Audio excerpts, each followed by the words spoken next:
Assalamu alaikum, brothers and sisters. Welcome to our second One-Question-Documentaries on adunya.com. Last Monday, I was invited to come and take part in a radio discussion by a friend of mine, Mohammed Saeed, who is a radio host at Somali On Air Radio. The discussion was about Somali Youth League, and some of the questions that were discussed was, where is the legacy of Somali Youth League? Do you think we will have another Somali Youth League within our Somali people? There was one caller who called in and said that no one can reach what the Somali Youth League have achieved, and our youth are not even close to it. So obviously there were a lot of youth at the studio and they all disagreed with him.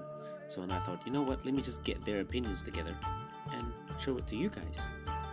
waxyaabaha uu sheegay waxa kamid ahaa in dadkii hore ama SYL aan la gaareen sababta ay tahay uu yiri in ay ahaayeen dad markaa diyaar u ah habeen iyo maalin lugeynaya naftooda maalkooda walba u horay laakiin my idea waxay tahay we can be there waliba dalka markii la joogo dibadda hadda markii la joogo ficliyan oo runa u dhaba in la sameeyo way yara adkaanaysaa laakiin ideadii maanta dhan waan sheegi karnaa yes waxaan rabnaa inaan one community one nation as a united Somalia and on everything waa la dhihi karaa laakiin ficilku wuxuu dhici karaa inside Somalia markaa jirta and that is where you started from and I think as a community we really need a change.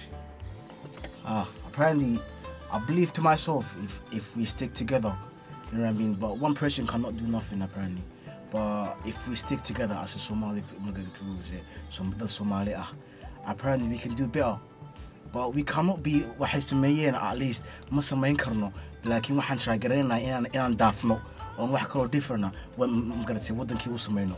Horta waxaan aaminsanahay SYL waxay ahaayeen dhalinyaro oo 13 ka koobnay waxaan aaminsanahay boqolkiiba in anagu gaari karno waxaan ku gaari karnaa anaga oo gamcaha is wada qabsano ee wada jir gamcaha waxa ku gooyaane Soomaali meel walba ay joogto hadii isku duubnaato wallahi waxaan aaminsanahay in aan gaari karno kaalintooda waliba mid ka sii weyn inaan gaari karno ayaan aaminsanahay. Basically there's a lot of people that think SYL Sayed Ki, Ahmed Gure, all of those people who fought for our country.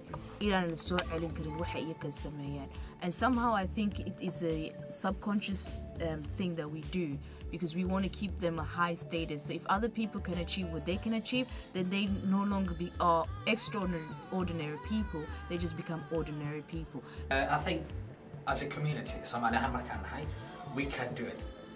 Because there's little things that I want to say. For example, we can do together if we are honest or did Islam can or dalka iyo dadka aan aaminsanahay inaan wax qabano dadkeena iyo dalkeena inaan helno dad Soomaaliyeed oo dhalinyaro oo saas isku dhagan. As far as I'm concerned marka together as a community we unite as one nation with one ideology behind that. I think there's no matter way and something way in the budget. Everything is going to be there haddaan isku xirnaa as dadnimo Soomaalinimo halnimo oo waliba wanaagga aan ka tashanay.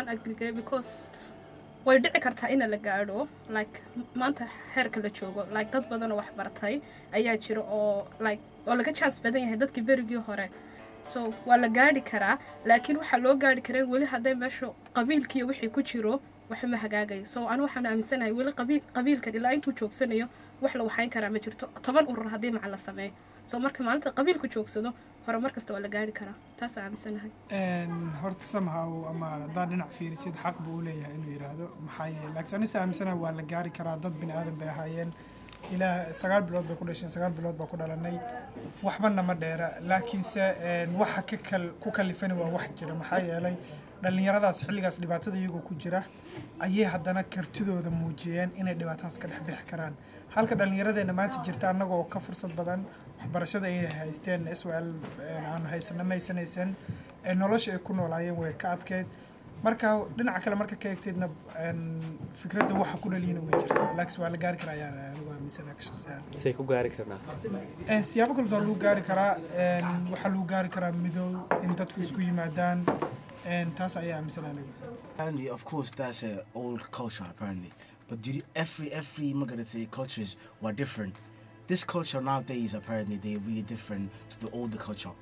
So kuwan hadii la hadlo oo magaratay la soo fariista oo qof weyn oo la hadlo oo aabahood iyo kala la hadlo you know what I can believe you can do this apparently well magaratay anigana waan caawinayaa nin weyn oo dhahdo waan caawinayaa laakiin stick together aan sameeyaa waan sameyn karnaa laakiin waxaan u baahanaa un heedhe qof dhulta saaran idhaahdo socda anigana caawinaya haddii aynu niyadda iska gelino waxaa horta ma qaban kartiin ma samayn kartiin dalkeenu lagama yaabo inay dawlad ku soo noqoto lagama yaabo in Soomaali peace mataqaana aysan noqonin wallahi waxaas oo dhan waxay leeyihiin waa waxa hadda burburka iyo dhaawaca dalka waxa yaalo waa qofka wuxuu niyad iska geliyo laakiin sida dhabta ah qofka haddii niyadiisu oo khayr u sheego rabbi subxaanahu wa ta'ala uu tala saarto wallahi waxba kama halaabayaan haddii uu ku fikiro aleelahay Soomaali waa u istaagi kartaa oo la helo 10 hadda waxay ahayd 13 ay ahaayeen Soomahan haddii la helo bis 5 dhalinyaro ah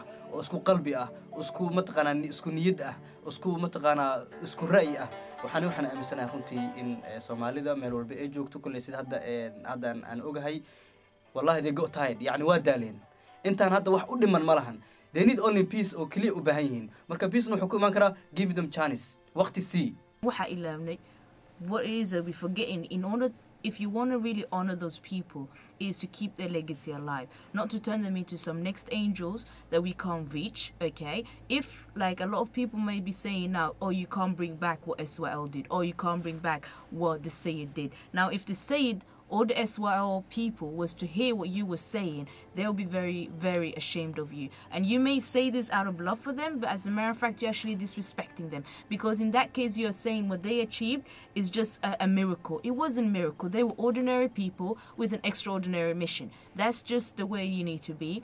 That's what you need to bring back. And that is the best way of honoring those people. They're not angels. Their blood is still running within our bodies, and their minds are still within our minds, their hearts is still within our hearts, and their land is still the same land that we are fighting for. So don't put them on a pedestal, because you won't be doing them any favor, and you won't be doing them any celebrity status, because they weren't fighting for that. They did not fight in order to be remembered just as extraordinary people that we can never reach. They wanted to show that if you have the gut will and iron will, you can achieve just about anything that you do want to achieve. So it is possible to bring back what they did, and even something greater, because the challenges that we face now are greater than the challenges that they faced. All you gotta do is, like the saying goes, dream, believe, and achieve. That's it.